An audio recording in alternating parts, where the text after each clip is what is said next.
Na aula de hoje vai ser o quê? Passo a passo de uma peça com efeito oceano. Efeito oceano na resina epóxi. Pô, você já ouviu falar disso em algum lugar? Ou é a primeira vez? Eu sou a primeira pessoa que você ouve falar disso. Efeito oceano, tudo começa de algo, de uma base que, sabe, um substrato, uma madeira, superfície que parece que não vai dar em nada ou que não tem valor nenhum e se transforma numa arte sofisticada de alto padrão, tá? Efeito oceano ou efeito mar, como também já é conhecido, efeito praia, é uma técnica em que você aplica uma arte funcional ou decoração, que é o que? Funcional é alguma coisa que você vai pegar para usar, para algum fim. Porta-chave, porta-copo, tábua de servir, relógio. Decoração vai ser algo que vai ficar mais estático lá, como os quadros, por exemplo, tá? Efeito oceano é uma arte lucrativa, é uma arte que tem demanda de venda, porque é direcionado para um público específico. Então trata-se de uma técnica que já é muito conhecida no exterior, né? Não vou nem falar dos Estados Unidos, porque os Estados Unidos é muito maior, mas eu conheço pessoas da Arábia Saudita, conheço pessoas de Portugal, da Itália, Polônia, Rússia, Turquia, muita gente faz da Turquia. Japão, então, tem muita gente que participa de feira do Japão. E Austrália também, então já é uma técnica muito difundida no mundo todo. E aqui no Brasil é uma técnica que ainda poucas pessoas conhecem, dominam, porque ela demanda conhecimento do material da resina. Então não é algo que você simplesmente faz de orelhada, né? Você tem que estudar bastante para conseguir desenvolver um padrão de fazer essas peças. Então aqui no Brasil poucas pessoas dominam. Beleza? Efeito oceano não é nada de modelagem com bonequinho. Ó, você tá vendo aqui que isso daqui é um quadro que a gente vai avançar mais uma etapa hoje, vou mostrar o passo a passo, mas não tem nada a ver com maquete, de bonequinho, de modelagem. Então se você acha que vai ser esse tipo de arte, né? Não vai ser. Efeito oceano é a arte mais sofisticada, é o quadro, quando você vai fazer um quadro, é um quadro parecido com um quadro mesmo, só que feito de resina. Você vai pegar o quadro e vai pendurar ele lá na parede. Beleza? Então, na visão do cliente, é uma arte plástica. Ele não sabe nem o que é resina, tá bom? Então, são peças que, apesar de a gente considerar como artesanato, são peças que são vistas pelo cliente como artes plásticas. Não é um artesanato simples, fundo de quintal. Que é um trabalho muito bonito, diferenciado. Se você já viu aí vários dos meus trabalhos, dos trabalhos dos meus alunos que eu já apresentei, né? Se você não viu, depois você pode assistir essas aulas. Quem domina essa técnica é visto como um artesão de alto valor, tá? As peças são consideradas obras de arte. Então, definitivamente não é mais um artesanato, tá? É uma arte plástica, mas feita por artesãos, né? Pessoas comuns, inclusive pessoas que nunca fizeram nenhum tipo de arte ou nenhum tipo de artesanato. Beleza? Então hoje eu vou te dar aqui o passo a passo de uma peça do efeito oceano. Vou explicar aqui o que a gente já fez aqui nesse quadro, tá? E vou te falar aqui sobre os tipos de resina, tipos de pigmento, superfície que você pode trabalhar, tá? E peças que você pode criar. Beleza? A gente vai falar tudo isso hoje aqui. O que é importante aqui? Olha só, para quem não viu ainda, para quem não ouviu eu falando isso, algumas pessoas acham que tem que comprar material para poder fazer as coisas, né? Pô, Guto, onde que compra madeira? Onde que tem fornecedor de madeira? Eu moro num local que não tem fornecedor de madeira, é longe. E assim, eu vou falar para você que esse tipo de arte aqui, boa parte desse material aqui, que você pode reaproveitar aí da tua casa, tá? Você não precisa comprar nada se você não quiser. Se você tem alguns móveis largados dentro de casa, sabe? Aqueles guarda-roupa que já caiu a porta e que você desmontou, mas não jogou fora ainda. Ou um resto de um móvel que foi montado na sua casa, que você não jogou fora. Mais o quê? Uma tábua que, pô, tá velha. Um espelho que já tá todo manchado, tá velho. Umas peças de cerâmica que fica guardado lá e você nunca usou, que já tá velho. Tudo isso você pode reaproveitar para poder criar a arte. Peças de MDF, cara, MDF, eu uso muito MDF para poder fazer as artes. MDF é uma das madeiras mais baratas que tem. Então você consegue encontrar em qualquer lugar. Guto, pô, onde que você encontra? Tem fornecedor que corta qualquer formato que você quiser por um preço baixíssimo. Então você não precisa nem se preocupar em fazer o desenho, beleza? A única coisa que você tem que aprender é a arte. Depois que você aprende a arte, você vai querer pegar qualquer coisa da tua casa para poder fazer a arte em cima, tá? E, pô, quem já trabalha nessa área sabe, qualquer coisa que você olha, Inclusive, quando você vai na casa de alguém, você vê uma mesa velha, você vê assim e fala assim, pô, eu podia pegar esse daqui, podia fazer uma arte aqui, né? Reformar. Então, você, além de produzir peças para vender, você pode, né, pegar essas peças que ficam na casa do cliente. Porque como você quase não tem ferramenta, você pode levar suas ferramentas para casa do cliente e reformar lá. Porque é simples de fazer. Não é fácil, é simples depois que você domina as etapas. Beleza? Show! Então você pode usar os restos de material, você pode comprar material de fornecedor, tá? Lá no meu curso, para quem é meu aluno, tem todos os fornecedores de todos os materiais, desde os mais básicos, de resina, de pigmento, de vários tipos de pigmento e de resina específicos, os fornecedores de madeira, madeiras mais simples como tábuas, até as madeiras mais elaboradas como pranchas, sabe? Pranchas grandes, formatos diversos de coisas relacionadas ao mar, como rabo de baleia, rabo não, né? Cauda de baleia, tartaruga, sereia, peixe, enfim. Lá eu tenho uma lista de fornecedores que inclusive são alunos meus, né? Que eles entraram para poder aprender também e eles já produziam madeira. Mas se você tá aqui por fora, tá assistindo as aulas e vai tentar sozinho, cara, se você pesquisar, você consegue achar algumas peças personalizadas para você fazer também. Beleza? Lá não precisa nem pesquisar, né? Os alunos já têm acesso a tudo, tem cabine de fornecedor, então você faz orçamento direto com os fornecedores lá. Mas o que eu quero te mostrar é que você não precisa nem comprar as madeiras mais caras. Para você ter ideia, eu uso pinos. A maioria dos meus trabalhos são feitos em pinos, que é hoje a madeira mais barata que existe no mercado, madeira de reflorestamento, tá? Então, além de a gente estar exercendo uma causa ambiental, de estar usando a madeira de reflorestamento, a gente está usando a madeira barata. Então, dependendo do que você vai fazer, cara, pinos resolve grande parte das artes. Tá? É uma madeira barata e depois que você aplica a resina, ela fica ainda mais resistente. Show de bola? Eu trouxe aqui essa base aqui do quadro.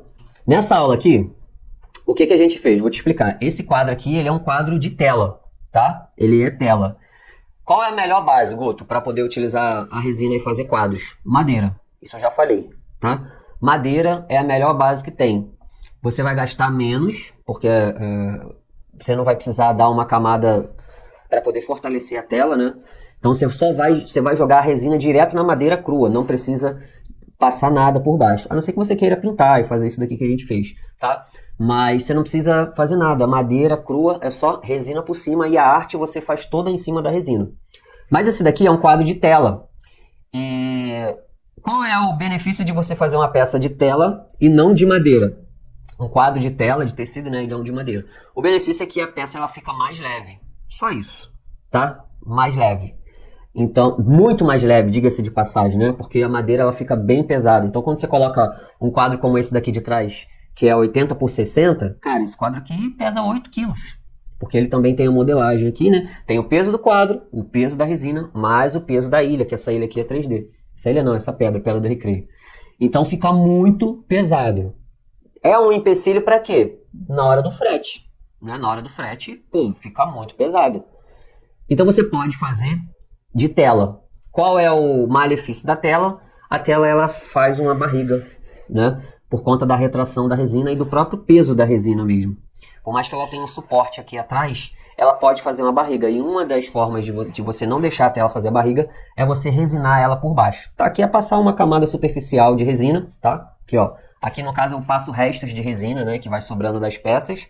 E como a maioria das minhas peças são essas cores aqui, né? Azul clarinho, azul escuro, branco. Então eu vou jogando aqui, acabou, fiz uma peça. O que escorre da peça eu vou e jogo aqui e vou preenchendo. E aí depois isso daqui vai ficar durinho, né? E aí como fica durinho, eu já posso... isso daqui passa a ser uma tela. Passa a ser uma madeira, né? Não é tão duro como a madeira, mas passa a ser uma madeira. Então para esse tamanho aqui, ó, de boa, dá para usar, não vai ter nenhum tipo de problema, mas dá para usar de boa. Show? Então, eu fiz essa base aqui, peguei essa base aqui, fiz lá a resina, né, deixei ele mais duro.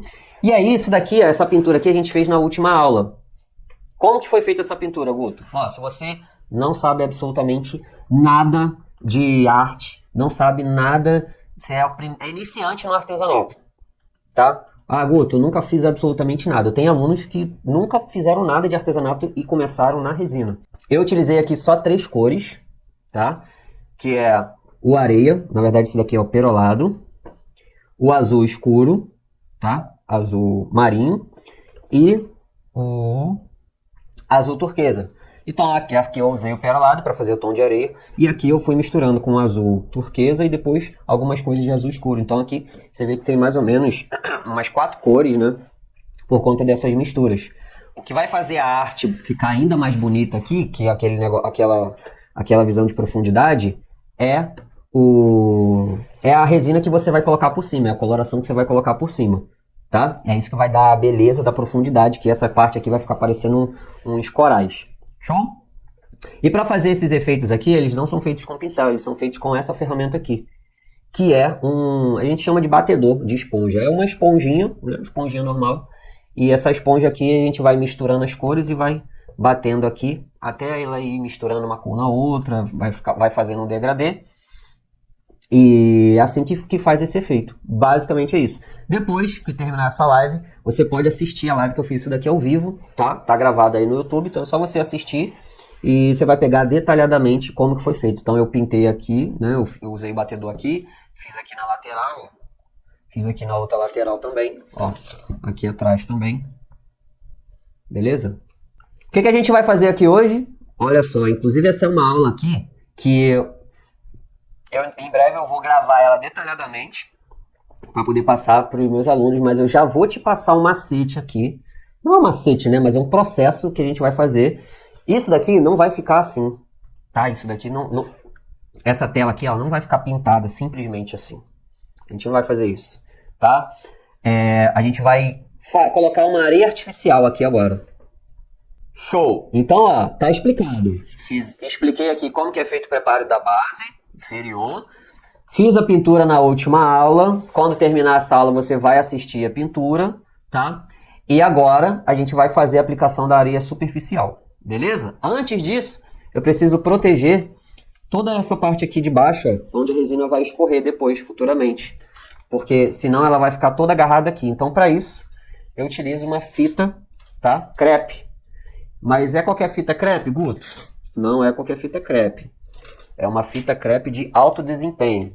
Nesse caso aqui, eu estou utilizando uma fita da 3M azul. Tem outras cores, tá?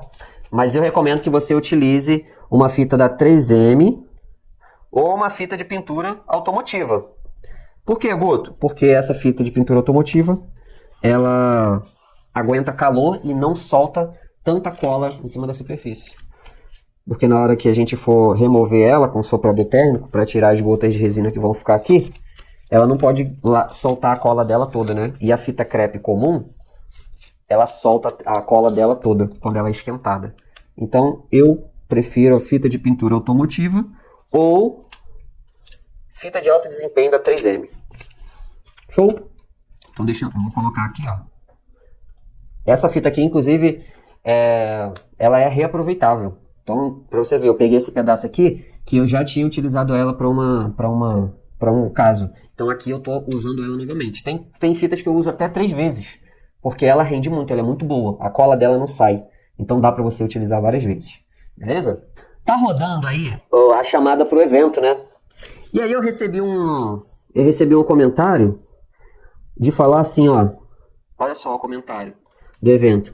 Sua técnica é muito bonita, mas aqui na minha cidade, artesanato não é valorizado.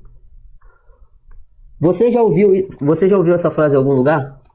Onde eu moro, artesanato não é valorizado? Já ouviu essa frase? Já ouvi tanto. Desde quando eu comecei, acho que desde pequeno eu escuto essa frase. Viver de artesanato? Não, as pessoas não valorizam artesanato no Brasil, não. Sabe por que artesanato não é valorizado? Porque as pessoas criam o artesanato, elas criam o que elas querem vender. Elas não criam o que o cliente quer comprar. Ou seja, as pessoas elas não conhecem o cliente. Elas simplesmente querem fazer o artesanato porque o artesanato faz bem para elas, é um trabalho manual, então a arte faz bem. E aí depois que ela se satisfaz fazendo a arte, ela, opa, vou vender. E aí não consegue vender. Mas por que eu não consigo vender? Porque ela não estudou mercado, ela não sabe nem quem está interessado naquilo ali. Às vezes a pessoa fala, nossa, que bonito, mas não compra. Por quê? Porque não é o público dela. E quem é o público dela, ela não sabe. Não sabe. A maioria das pessoas vendem para outras pessoas que elas não têm a mínima ideia dos costumes dessa pessoa, do que essas pessoas gostam. Então, quando você fala que o artesanato na minha cidade não é valorizado, na verdade é porque você só não conhece quem compra o seu artesanato. E isso acontece porque os artesanatos eles não têm um tema. As pessoas criam peças de artesanato comum, tanto de resina como de outros artesanatos, mas são peças aleatórias, temas aleatórios. Não é um tema específico. Elas falam assim, as minhas peças são exclusivas. Gente, todas as peças de artesanato são exclusivas, né? Artesanato dificilmente você consegue fazer duas parecidas, né? Ondas, então, é impossível você fazer duas ondas parecidas. E isso daqui é algo que é impossível. Se tem algo que você acha que não é, que é impossível, né? Se você acha que tudo na vida é possível, eu te falo, fazer duas ondas de resina iguais é impossível. É impossível, tá? Ela sempre fica diferente. Impossível. Se você fizer duas ondas de resina iguais, eu te pago por isso. Então todo trabalho é exclusivo. Só que a pessoa não conhece quem é o cliente que paga por essa exclusividade porque o trabalho dela não tem um tema. A partir do momento que o seu trabalho segue um tema, que é o tema do oceano, no nosso caso, você tem que começar a direcionar o teu trabalho para quem é interessado naquele tema ali e vai pagar. Então, se eu vou abrir uma loja de roupa e a minha loja de roupa só vende roupa do Flamengo, quem é o meu público? Flamenguista. Não vai entrar ninguém de outro time lá. As pessoas vão passar e vão olhar e vão falar assim, nossa, que casaco bonito, que roupa bem construída, mas o público é qual? Flamenguista. Eu vou fazer vou abrir uma loja de bonecos, de anime. Bonecos bonitos, né? Muito bem construídos, caríssimos, bonecos de 3 mil, 4 mil reais. Eu vou passar em frente a essa loja e vou falar, caraca, olha que peça bem construída, que peça bem feita, mas eu não vou comprar. Por quê? Porque eu não sou fã de anime. Eu não sou esse fã que pagaria para poder ver. Então tá tudo bem pro lojista lá, ele sabe quem é o público dele. Então ele não vai reclamar, ele só vai falar assim, não é o meu público. Então no nosso caso aqui, quando a gente constrói alguma peça, a gente sabe, não é o nosso público. Então tudo bem, né? Você vai aprender a achar o seu público para poder direcionar as suas peças. Então não tem essa desculpa de que na cidade onde você mora o artesanato não é valorizado. Se o artesanato não tiver um público, ele não vai ser valorizado em lugar nenhum. Se ele for um artesanato aleatório. Você tem que saber se posicionar e encontrar as pessoas que compram. Beleza? Deixa eu colocar aqui agora. Próximo passo aqui agora é eu ver o nivelamento dessa peça. Tá? Ela tem que estar 100% nivelada aqui. Então aqui, ó, não tem nenhum caimento. A bolinha tá um pouquinho mais pra cá, né? Deixa eu ver aqui se eu mudo. Ó, tá praticamente no meio agora. E agora vamos ver assim. Ó, esse lado aqui ele tá mais alto. Então vou ter que colocar um cálcio do lado de lá para poder alinhar. Deixa eu ver aqui o que eu posso colocar. Um pedaço de papel aqui.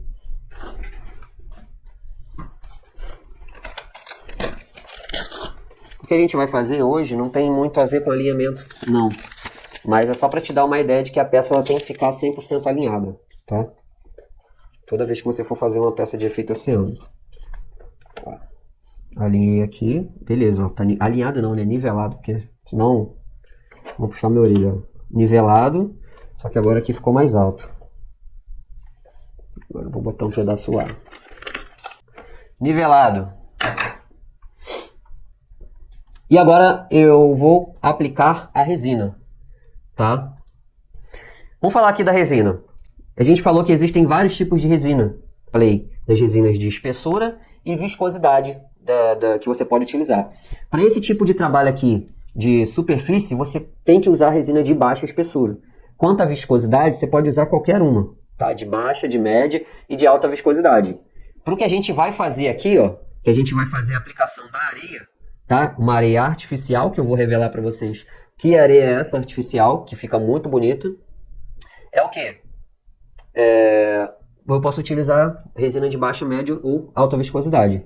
Beleza? Por quê? Porque a gente vai passar uma camada tão fina aqui, tão fina, que a única coisa que precisa é jogar a areia por cima, para ela colar. Só isso, só isso. Eu não posso deixar uma camada aqui muito grossa, porque senão eu vou ficar jogando a areia, a resina ela vai ficar absorvendo a areia toda e vai virar uma massa ali. Então eu vou espalhar a resina aqui com a mão, tá? E ela vai virar, ela vai ficar muito fininho, muito fininho, muito fininho, tá? Como se fosse uma selagem. E aí depois a gente vai derramar a areia por cima. Beleza? Pigmento. Aqui, nesse caso, não precisa utilizar pigmento nenhum. Pode ser transparente, porque já está pigmentado. Tá? Já está pigmentado aqui. Mas eu costumo colocar branco. Tá? Então eu vou misturar um pouquinho de pigmento branco. Tá? Por quê? Porque quando essa areia que a gente vai utilizar, ela bate na resina, ela fica com uma aparência de molhada. Mas a gente vai colocar uma quantidade para ela ficar com aparência de seca. Né? Mas para isso, eu vou tirar um pouco desse transparente para não ficar com essa impressão de que a areia está molhada, para ficar com a impressão de que a areia está seca. Beleza? Então eu vou vou separar a resina, vou misturar aqui um pouquinho de branco para ficar como se fosse uma cola branca. Beleza? Dá para fazer com cola branca, Guto? Dá para fazer cola branca também. A diferença da cola branca para a resina é que a cola branca seca muito rápido e fica bem grosso. E a resina ela demora mais para secar e fica bem fininho. E nunca mais sai. Com a cola, se você raspar bem, você consegue tirar. Com a resina não sai nunca mais, vai rasgar a tela. Então, falei aqui de pigmento. Superfície, mesma coisa que eu estou fazendo aqui pode ser na madeira, tá? Aqui, eu gastaria aqui nessa superfície, ela tem 20 gramas de resina aqui. Ela tem 30 por 13, tá? Isso daqui vai dar 40 gramas de resina. Mas 40 gramas de resina se eu for fazer uma camada de 1 milímetro. Mas eu não vou fazer uma camada de 1 milímetro. Lembra que eu falei? Eu vou só sujar a resina aqui. Vou só esparramar aqui. Então eu vou fazer metade. Eu vou fazer meio milímetro. Ó, meio milímetro. É como se fosse uma cola. Hoje a gente vai usar a resina como uma cola. Beleza? Para depois jogar a areia por cima. Então eu vou separar aqui. Vou utilizar aqui uma resina que já está aberta aqui na minha embalagem. Pode ser de baixa, de média ou de alta viscosidade. Não faz diferença nisso daqui, tá? Eu vou utilizar, como eu já tenho a resina aberta, uma resina de alta viscosidade. 20 gramas de resina. O que eu vou fazer? Eu vou colocar 15 com 7,5, né? Que a resina que eu estou utilizando é proporção 2:1. Que isso, Guto? Proporção 2:1, 20 gramas, 15 com 7,5. Vai dar 22,5. Não entendi nada. Depois que terminar essa live, expliquei sobre proporção também. Você vai lá e assiste também. Falei sobre proporção, para você não ficar boiando. Na verdade, aqui o ideal seria 14 com 7 para dar 21. Então, vou botar 14. Aí, se eu precisar de mais resina... Ah, caramba, não deu a resina. Não deu. Vou ter que colocar mais. Aí eu faço mais um pouquinho. 14, agora vai 7. Endurecedor. Agora aqui é só eu misturar, tá? O que eu vou fazer? Eu já vou botar um pouquinho de pigmento. Um pouquinho de pigmento branco. Tá? Eu tenho outros pigmentos aqui que eles são bisnaga. E esse pigmento bisnaga ele é até melhor. Porque ele coloca na medida certa. Mas não tem problema não. Dá pra fazer com pigmento pasta também. Então vamos misturar aqui. 3 minutinhos, 2 minutinhos misturando já é o suficiente. Ó, eu tô acompanhando, vocês acham que eu não venho, mas eu tô acompanhando. Tem pessoas que falam assim, aí, já até comprei material. Ô, Guto, já até comprei material aqui, ó. Qual material que precisa? Quero fazer junto com você. Olha o nível de ansiedade da pessoa que está comprando material, ela nem sabe quais são os materiais ideais e as ferramentas ideais. Mas a ansiedade é tanta que ela já está até comprando. E aí, o que eu falo? Cara, sem a técnica, você vai pagar o imposto de fazer uma coisa que você não conhece, fazer do zero. E você vai ter que estar disposto a passar por esse imposto, né? Que é aprender sozinho, dar orelhada, cabeçada, estraga a resina ferve, endurece, fica com buraco, fica aparecendo... Quando a pessoa aprende os conceitos mais básicos de resina, fica aparecendo um céu, fica aparecendo a nuvem, a mistura lá, uma mistura bem doida. E isso quando a pessoa já aprende o suficiente para a resina pelo menos secar no ponto certo, sabe? E não tô falando de ficar com buracos, de deformações, não. Mas pelo menos da pessoa aprender o suficiente para a resina secar. Aí, depois quando chega na parte da arte, aí tem os percalços da arte, né? Então tem gente que vai fazer já tá comprando material, já vai fazer esse negócio sozinho, de orelhada, assim. E, cara, o que eu desejo para vocês é sorte mesmo. Porque comprar um material assim, tão rápido, é porque a pessoa realmente tá com dinheiro para poder gastar. Né? Porque, pô, eu não sei nem qual é o melhor. Como é que eu vou comprar algo que eu não sei nem qual é o melhor? Mas se você quiser fazer peças mais elaboradas como essas daqui, você vai ter que estudar bastante. Ó, agora o que a gente vai fazer aqui, ó? Deixa eu botar primeiro uma base aqui embaixo. Porque esse corpo aqui tá cansado ainda. Vamos ver como é que tá o nivelamento aqui ainda. Não aumentou muito, não adianta. Não adiantou. Por que eu tô tendo problema aqui no nivelamento? Porque eu tô com... Essa mesa aqui, ela tem uma folha de papel e embaixo tem uma folha de papel que tá cheia de resto de resina. Então os copos, eles estão em cima de locais aqui que é mais alto e mais baixo. Por isso que tá dando ruim aqui no nivelamento. Já foi. Show, bora lá então. Vou começar a derramar a resina aqui, suficiente para espalhar ela nessa parte aqui da areia, tá? Marrom, da areia. Se faltar, a gente faz mais. Derramar essa resina toda. E agora eu vou espalhando ela aqui com o dedo mesmo. Eu coloquei 20 gramas aqui, mais ou menos, ainda tem aqui no copo. E ainda vai ser muito, porque aqui tem que ficar... Ó, vou passar aqui em volta também.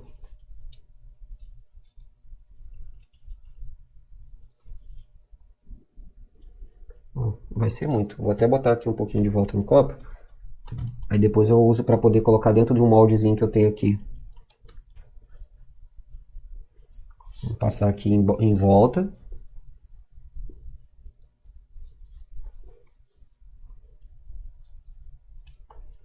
A ideia aqui é deixar uma camada muito superficial.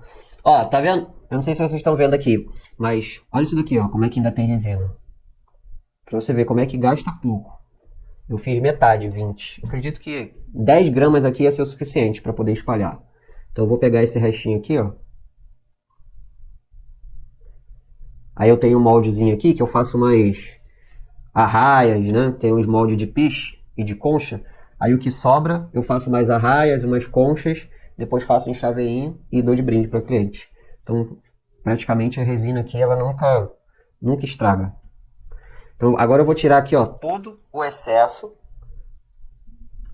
tá? Todo o excesso. Para deixar a camada bem... É como se eu tivesse só no molhado mesmo.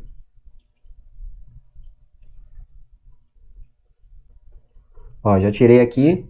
Agora eu vou limpar minha mão, tá? Eu sempre... essas luvas aqui, elas rendem bastante. Porque toda vez que eu uso, eu limpo com álcool 70 mesmo. E aí depois eu vou e seco a mão. A resina, ela dissolve. O álcool dissolve a resina. Bom, eu fiz aqui comecei a derramar aqui essa resina, né? E quero falar aqui um negócio pra vocês. Cara, tem um jeito errado de você fazer isso daqui, tá? Eu creio que a maioria das pessoas, elas não conhecem resina, né? Não sabem que isso daqui é um material químico, né? Tem que tomar os cuidados básicos. Ó, pra você ter ideia, eu vejo gente manuseando resina sem luva. E, cara, é cuidado básico. Mas por quê? Falta de conhecimento. Acha que, misturei na resina, não caiu minha mão, vou continuar mexendo. Então, tem cuidados mais básicos até os mais avançados, ao conhecimento mais avançado, tá? Existem muitas variáveis sobre a resina. Até quem já trabalha com resina há muito tempo, se tiver alguém aí que já trabalha há muito tempo, sabe o que eu estou falando. A resina, quando está fria, ela se comporta de um jeito. Quando o calor está ameno, é de outro. Quando está muito calor, é de outro. Quando tá chovendo, é de outro. Se tiver nevando, é de outro. Se tiver muita poluição na sua cidade, é de outro. Então tem muitos conceitos antes que você precisa saber antes de você começar a manusear a resina para você não jogar material fora, tá? Então, o jeito de você fazer esse negócio errado é você comprar o material e já tentar reproduzir isso daqui direto. Eu sei todas as condições ideais necessárias para cada tipo de resina que eu uso para eu chegar aqui para vocês e explicar. Enquanto eu estou falando, eu sei qual é o tempo que eu tenho de trabalho, a temperatura ambiente, a resina que eu estou utilizando. Eu sei. Então isso já tá, porque eu já faço isso há 3 anos. Então para mim isso é natural. Então eu estou explicando e estou mostrando aqui para vocês na prática. Mas você pegar isso daqui para fazer sem saber nenhuma condição necessária, sem conhecer a resina, sem ter as ferramentas ideais, a maior probabilidade que você tem é de, na primeira coisa que você for fazer, já tomar prejuízo. Se for peça grande, prejuízo grande. Se fosse peça pequena, prejuízo pequeno. Beleza? Então o jeito errado é de você tentar fazer isso daqui de orelhada, simplesmente por estar vendo uma pessoa que já faz isso há muito tempo. Então, para mim, já é natural ensinar isso daqui enquanto eu estou fazendo. Mas porque eu já conheço tudo que está acontecendo aqui em volta, nesse momento. Tudo já está controlado aqui na minha cabeça. Eu sei quanto tempo, mesmo sem olhar no relógio, eu sei quanto tempo eu tenho de trabalho só por conta de saber a temperatura ambiente e o tipo de resina que eu estou utilizando. Tá? Então, pô, Guto, é muita informação. Sim, é muita informação. E você precisa de informação para você não jogar dinheiro fora. Disso daqui até você chegar às peças maiores, que são as peças mais elaboradas, que leva, pô, uma peça daquela ali, 400 gramas de resina, 500 gramas de resina, demandam conhecimento. Conhecimento técnico direcionado para aquilo ali que você vai fazer. Beleza? Jeito errado, né? Depois eu vou falar o jeito certo. Agora, eu vou passar um conceito aqui novo, tá? Primeira mão, para vocês, para poder fazer a areia da praia. Ó, deixa eu tirar aqui o cabelo. Isso daqui é meu mesmo, não é nem de cachorro. Não pode ficar um cabelo no quadro, né? Vou ver se tem outro aqui. Não, beleza. Ó, seguinte.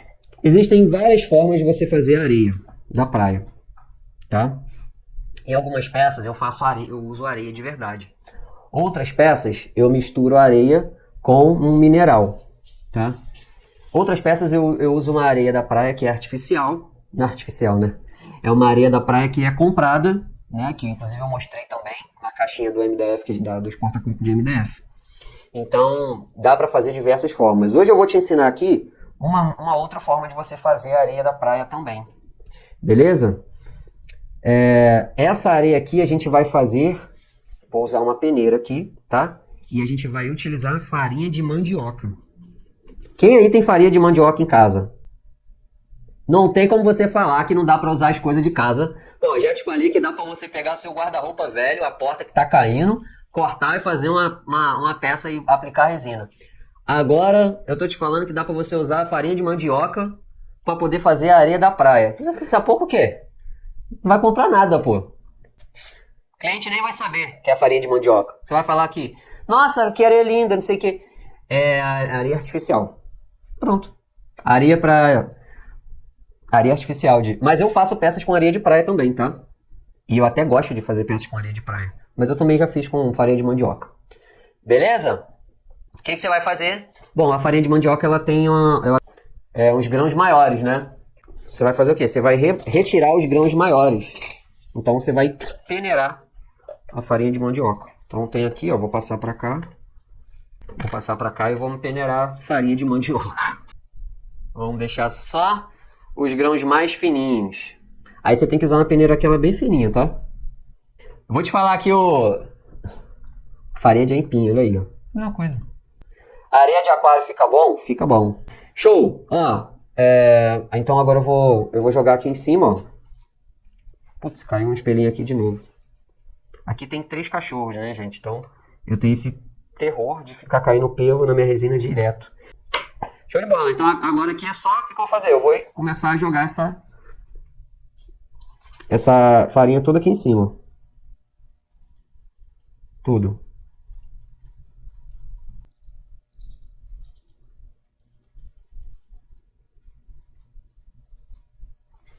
Acho que vou ter que peneirar mais. A te falou, tem uma dúvida, como usar resina no tempo frio? Ó, aqui tá frio. Não tá tanto, né? 22 graus. Mas eu já falei disso de uma live no meu YouTube.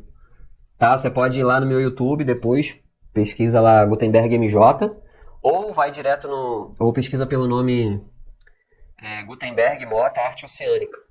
E aí lá eu tenho uma aula de resina no frio. Tem tudo que você precisa saber sobre resina no frio lá. Bom, já fiz aqui. Bom, vou tirar o excesso aqui agora, ó.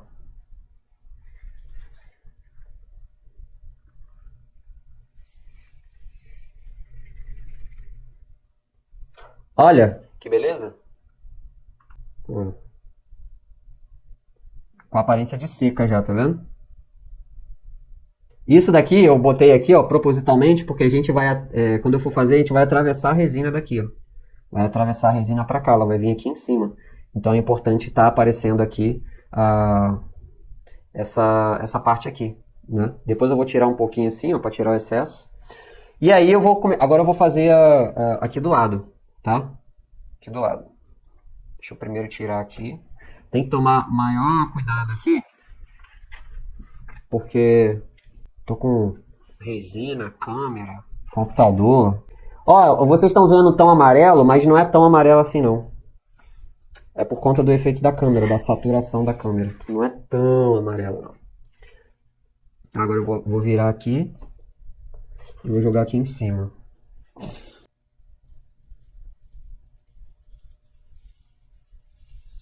Legal. Aqui que é chato, né? Não adianta, vai ter que cair. Agora eu vou botar aqui do outro lado. E agora aqui em cima. Vou levantar aqui, tá, gente?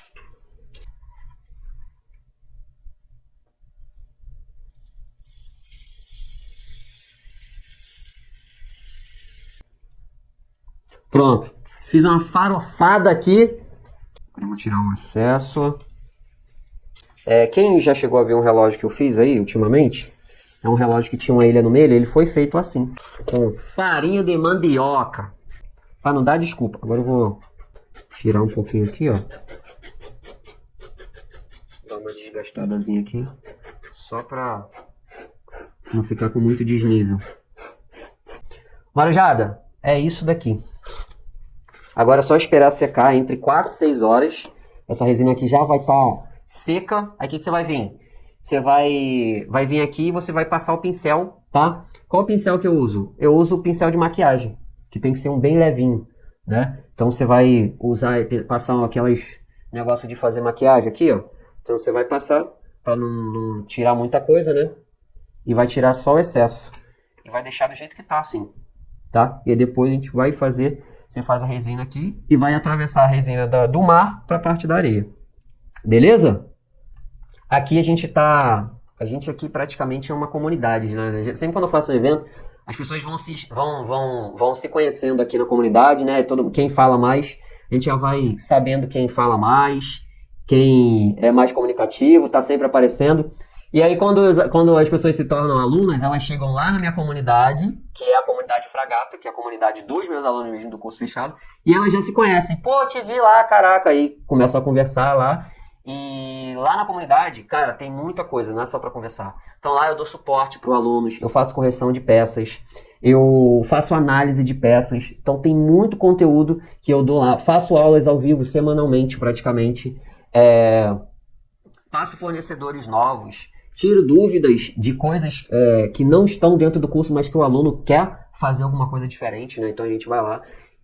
Até logo. A gente tem as aulas de vendas, né, dentro do curso, então a gente faz análise de logo e de Instagram para a pessoa aprender a vender também. Por isso que eu ensino criar e vender. A melhor coisa que tem é você aprender a criar e vender, tá? Se você aprender só a criar, você vai ficar com um monte de peça estocada em casa e você nem vai saber se essas peças são realmente bonitas. Mas quando você aprende o processo de criar e vender, você aprende a criar peças otimizadas, bonitas, que podem também ser vendidas. E aí o seu hobby vai ser sustentável, né? Você vai investir a primeira parte para você comprar o material e depois na venda das peças você vai parar de gastar dinheiro e vai só gastar o dinheiro das peças que você vendeu. né? Você vai reinvestir. Então, o melhor dos mundos é você ter um hobby, mas que seja um hobby sustentável, um hobby lucrativo.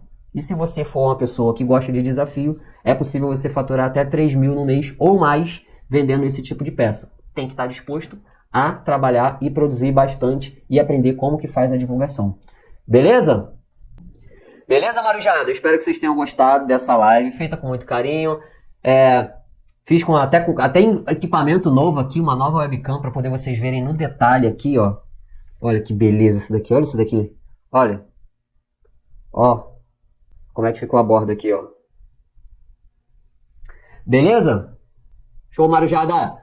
Grande abraço para todo mundo. Bom descanso e até a próxima.